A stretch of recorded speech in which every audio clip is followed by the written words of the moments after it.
A new era and one champion of college football. Mark Rogers TV, the voice of college football. We are going through a series in which we are taking each year by year in the history of college football from 2018 going backwards.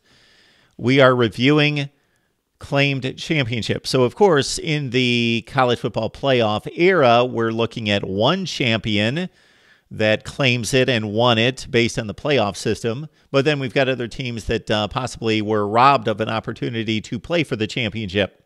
All right, we've made it back to the inaugural year of the college football playoff, 2014. And, of course, this was going to solve everything because we did away with the BCS, with the formula, with the computers, and we had this all-wise, all-knowing, omniscient college football playoff selection committee that would certainly select the four best teams in college football to play for the national championship.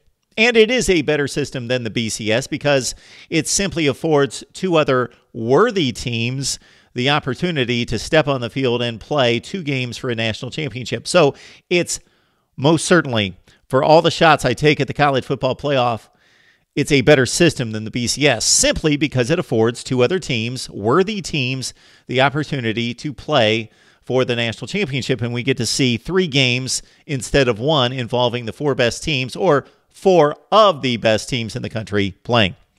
In 2014, of course, Ohio State made it back from an early season game 2 loss to Virginia Tech at home, 35-21, to win the national championship and finish 14-1. In the process, they defeated Alabama, the 1 seed, and Oregon, the 2 seed, in the national championship game, 42-20, after they beat Bama 42-35.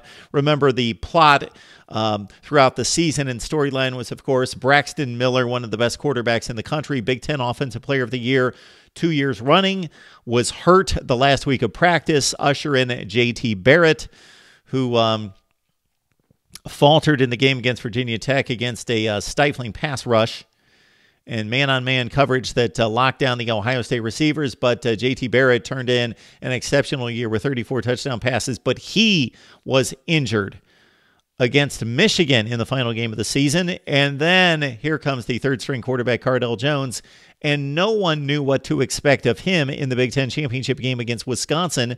The Buckeyes, despite the number 1 seed in the Big Ten, were an underdog. It's almost unfathomable to think about now against Wisconsin because they went out as a 4-point underdog and ripped the Badgers 59-0, and therefore they were given entry into the college football playoff.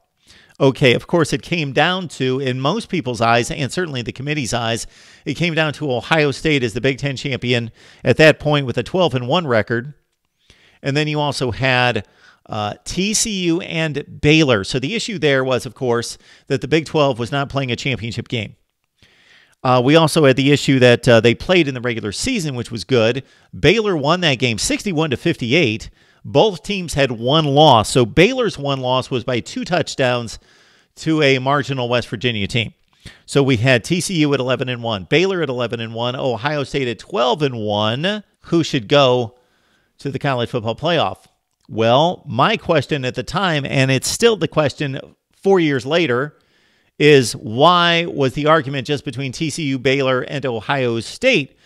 Florida State, the defending national champion, was the only undefeated team. Now, by the eyeball test, many of us knew that Florida State might have a difficult time in the college football playoff, and they did, losing by 39 points to Oregon at the Rose Bowl in the national semifinal. But Florida State was the only undefeated team in college football after winning the ACC championship game over Georgia Tech, 13-0.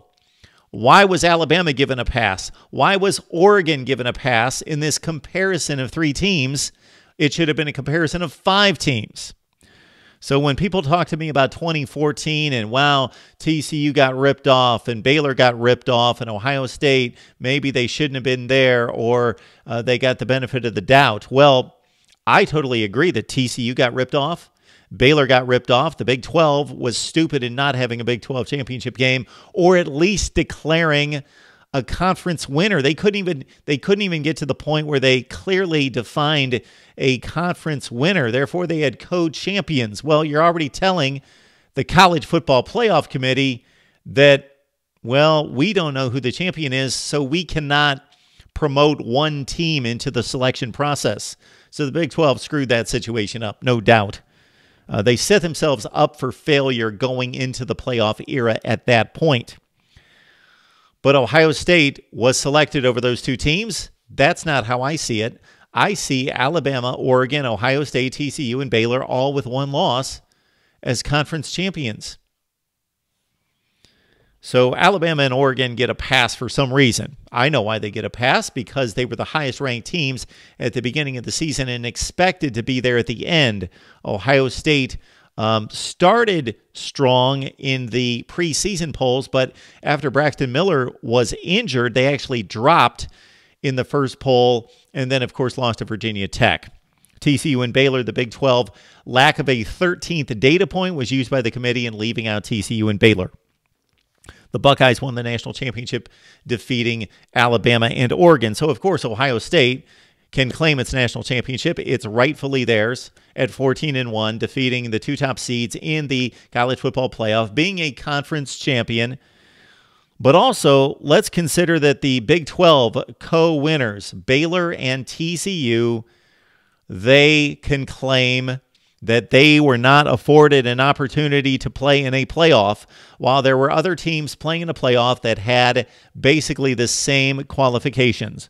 Only one loss and a conference championship. So as we work our way through this, maybe my system's going to change somewhat as I review the results. But basically what we're doing here, each season, each video post that represents a season, is we are stating this team won the national championship. And of course, pre-1998, of course, this is going to get kind of messy and fun. But this team won the national championship. Did they earn the national championship? In the case of Alabama 2017, yes. Once selected to the playoff, they most assuredly earned the championship on the field, defeating Clemson and Georgia. But did they earn entry into the playoff? I say no, because they did not win their conference. So I'm going to claim that as a disputed national championship for Alabama. I'm not going to strip it away, take it away from them, but I'm going to say it's a disputed championship.